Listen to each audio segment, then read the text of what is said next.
les druides s'occupent des choses de la religion. Les jeunes gens viennent en foule s'instruire auprès d'eux et on les honore grandement. Jules César, La guerre des Gaules.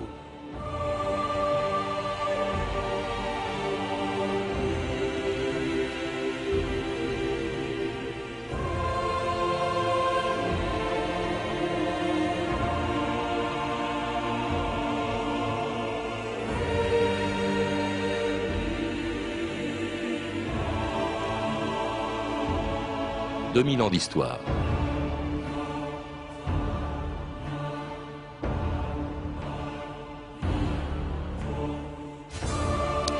Des vieillards à barbe blanche cueillant du gui avec une faucille en or, des animaux et peut-être même des hommes sacrifiés sur un autel au milieu d'une forêt profonde.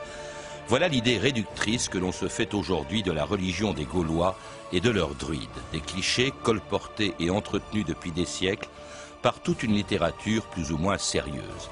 Des textes grecs et romains, quelques contes et légendes du Moyen-Âge, les écrivains romantiques au XIXe siècle et même quelques idéologies douteuses au XXe siècle. Il est vrai que les druides nous fascinent depuis toujours et que longtemps après leur disparition, ils ont laissé derrière eux des pratiques que le christianisme a eu du mal à faire disparaître. Ce sont vos vassaux, monseigneur. C'est un peuple simple mais pieux à sa façon. Ils étaient druides avant le règne de César. Ce sont des enfants qui vénèrent en toute innocence les traditions de leurs ancêtres.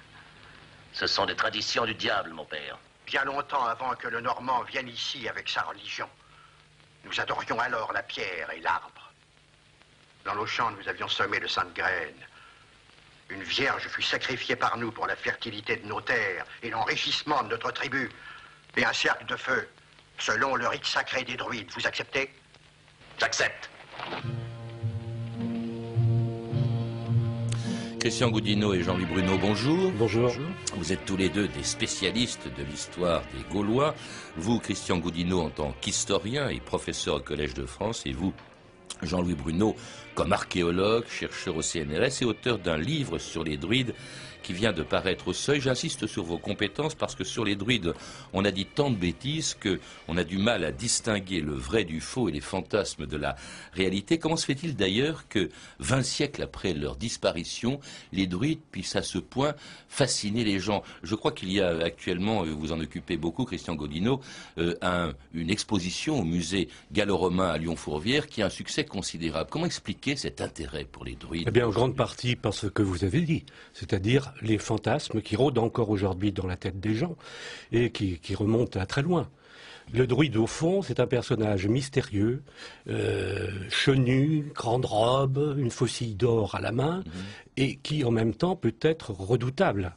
C'est un peu comme l'idée qu'on pouvait avoir de certains prêtres incas ou aztèques, avec leur rite sanglant, et puis ce côté, donc, de mystère qui est lié à la forêt, à la brume, tout un pré-romantisme, romantisme de pacotille. Jean-Louis Bruno, là-dessus, dans ce... Oui, je suis tout à fait d'accord avec Christian Goudineau, mais il faut aussi savoir que les druides eux-mêmes ont entretenu ce mystère, d'une part parce qu'ils n'ont pas laissé d'écrit, ils l'ont fait volontairement, et parce qu'ils ont entretenu ce mystère autour d'eux qui participait de leur fonction, en quelque sorte. Oui, vous l'avez dit, c'est vrai qu'il y a d'autant plus de fantasmes qu'il n'y a rien. Les Gaulois n'ont pas laissé d'écrit et que ce sont finalement...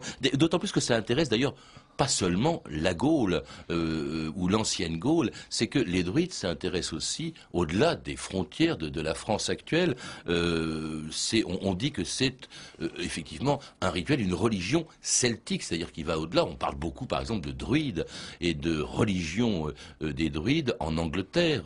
Oui, pour l'Angleterre, vous avez parfaitement raison. De l'autre côté du Rhin, est-ce que le phénomène druidique a existé?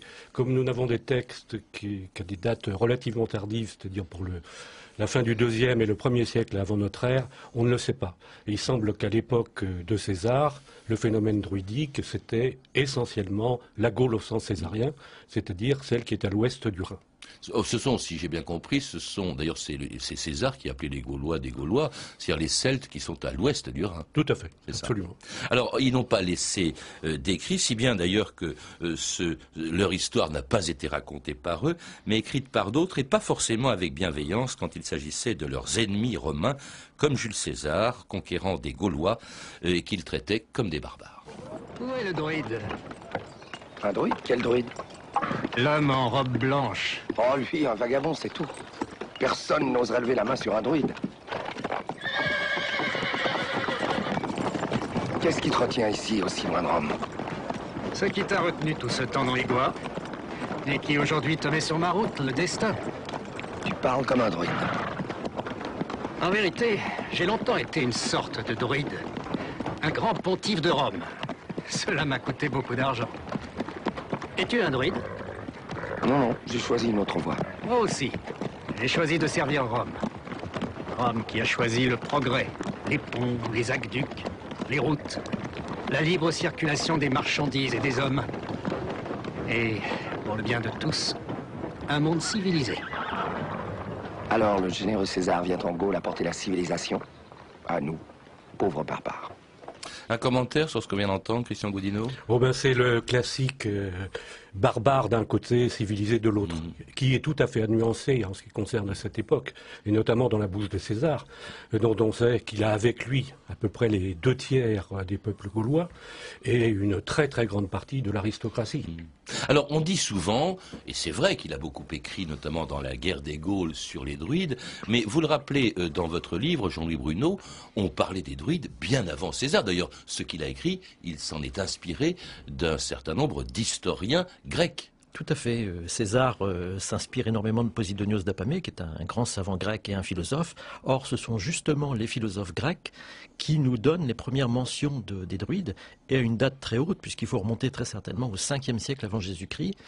Et les druides les Grecs prennent conscience des druides, justement quand ils prennent conscience de leur propre philosophie et qu'ils tentent de faire l'histoire de leur philosophie. À ce moment, ils se rendent compte qu'ils doivent beaucoup au peuple qui les entoure.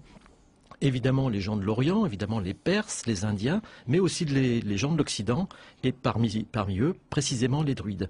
Donc les premières histoires de la philosophie qui malheureusement sont perdues, mais on en a quand même un bon exemple, celui de Diogène Laërce, nous indique bien le rôle des druides parmi ces penseurs très anciens qui remontent au 5e, peut-être au 6e siècle avant Jésus-Christ. Vous rappelez d'ailleurs que si les Grecs ont eu connaissance de l'existence des druides, c'est parce qu'ils avaient une très vieille colonie qui était tout simplement Marseille, et un contact avec les Gaulois. Mais alors du coup, ça veut dire, Jean-Louis Bruneau, que les druides, c'est très ancien en réalité. De quand est-ce qu'on peut dire, quand est-ce qu'ils apparaissent au fond dans l'histoire? Bon, ça c'est évidemment très difficile à dater précisément, mais on peut estimer qu'ils apparaissent au début du premier millénaire avant Jésus-Christ, et pour en avoir une idée, il faut se fonder un petit peu sur ce qui se passe chez d'autres civilisations un petit peu comparables, notamment chez les Perses, où on voit des personnages un petit peu de même type, les mages, qui émergent en quelque sorte de la même façon. Ils se distinguent de la noblesse dont ils sont issus, parce qu'ils deviennent assez vite des experts en divination, en religion et dans les premières pratiques scientifiques. D'où vient le mot druide? Parce que là-dessus, je crois qu'on a dit pas mal de bêtises. Certains ont dit que l'étymologie, ça venait du chêne. Vous dites très sage, hein, c'est ça? Oui, alors c'est une très vieille querelle qui remonte justement aux Grecs, parce que les Grecs, lorsqu'ils ont entendu ce mot, qui est un mot celtique, il faut bien se mettre dans l'idée, ils ont tout de suite reconnu le mot dru, parce que druide, en fait, ça se prononçait très certainement druide ou druide, avec deux racines, l'une dru et l'autre weed, qu'ils ont reconnu, puisque ce sont des racines indo-européennes, et dans dru, ils ont reconnu le mot grec drus, ce qui était certainement une erreur, et en fait, maintenant, on a plutôt tendance à interpréter ce premier radical comme un adverbe intensif, c'est-à-dire celui qui est très fort, celui qui connaît très fort. Alors les Grecs ont donc inspiré, vous le rappelez, les Romains qui ont écrit, il n'y a pas que César, il y a aussi Cicéron, Pline, une quantité d'auteurs romains qui tous d'ailleurs insistaient surtout, vous l'avez d'ailleurs dit, sur les fonctions religieuses des druides et sur leur don de divination. Archidruide Gutuar, que devons-nous faire? Regardez! C'est le signe de la venue d'un roi. La venue d'un roi? Nous n'avons plus droit en Gaule. Peut-être alors les Romains?